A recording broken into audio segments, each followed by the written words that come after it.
तो आज हम रिव्यू करने वाले हैं डोंट कम होम इस सीरीज के बारे में। तो इस सीरीज की शुरुआत होती है एक औरत को दिखाते हुए जो कि अपनी छोटी लड़की के साथ कहीं पर जा रही होती है।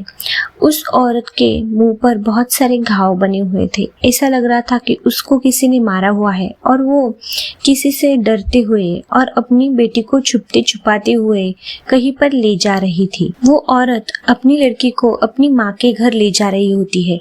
उसके जो हस्बैंड होते हैं वो एक अच्छे इंसान नहीं होते हैं, वो एक गलत इंसान होते हैं और उसने उस औरत को बहुत ज्यादा मारा पीटा होता है।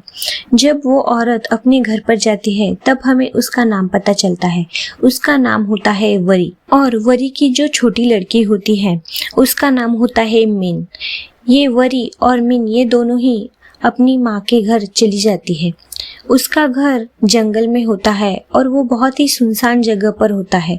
वहाँ पर आसपास कोई भी घर नहीं होता है। वरी और मिन जब अपनी माँ के घर जाती है तब वहाँ पे उन्हें बहुत ही अजीबोगरीब चीजों का सामना करना पड़ता है। और एक दिन रात को वरी के सामने ही उसकी बेटी मिन अचानक से गायब हो जाती है। वरी की बेटी जब गायब हो जाती है तब वहाँ पे एक इन्वेस्टिगेशन ऑफिसर आती है जो कि प्रेग्नेंट होती है। उसका नाम होता है फहा। क्या वरी को वरी की बेटी मिलेगी? ये देखने के लिए आपको सीरीज देखनी पड़ेगी। ये सीरीज आपको पल पल सोचने पर मजबूर करती है कि क्या वरी गलत है या फिर बाकी के जो लोग हैं, जो डिटेक्टिव है वो गलत है। इस सीरीज में बहुत ही ज्यादा ट्विस्ट एंड टर्न्स है और कुछ कुछ जगहों पर तो आपको ऐसा लगेगा कि ऐसा भी पॉसिबल हो सकता है क्या। इस सीरीज की स्टोरी लाइन बहुत ही अच्छी है। अगर आपको थ्रिल और सस्पेंस देखना पसंद है तो ये सीरीज आपके लिए ही बनी हुई है।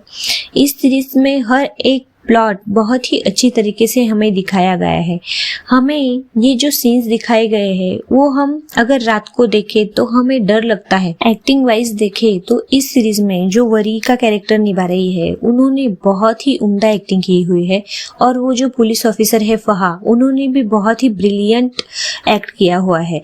ये सीरीज ऑल लेडीज के ऊपर ही है, मतलब सारी की सारी इसमें जो मेन कैरेक्टर्स है वो लेडीज ही है और इन लेडीज ने इस कहानी को इतना इम्पैक्टफुल बनाया है। हम लोग इस कहानी से इतना कनेक्ट कर पाते हैं। इस कहानी से आप पहले एपिसोड से ही कनेक्ट कर पाएंगे क्योंकि इसमें इतना ज्यादा थ्रिल और सस्पेंस भरा हुआ है। ओवरऑल ये एक बहुत ही अच्छी सीरीज है। अगर आपने डोंट कम होम ये सीरीज अभी तक नहीं देखी है तो आपको ये नेटफ्लिक्स पर हिंदी डब में मिल जाएगी। इस सीरीज के कुल 6 एपिसोड्स हैं और ये जल्दी जल्दी ही खत्म हो जाते हैं, इसलिए आपको ज्यादा बोर भी नहीं होगा और आपको बहुत ही अच्छा यूनिक कंटेंट देखने को मिलेगा। अगर आपको मेरा वीडियो अच्छा लगा है तो इसे लाइक और शेयर कीजिए और ऐसे ही नए नए वीडियोस के लिए मेरे चैनल को सब्सक्राइब कीजिए। Thanks for watching.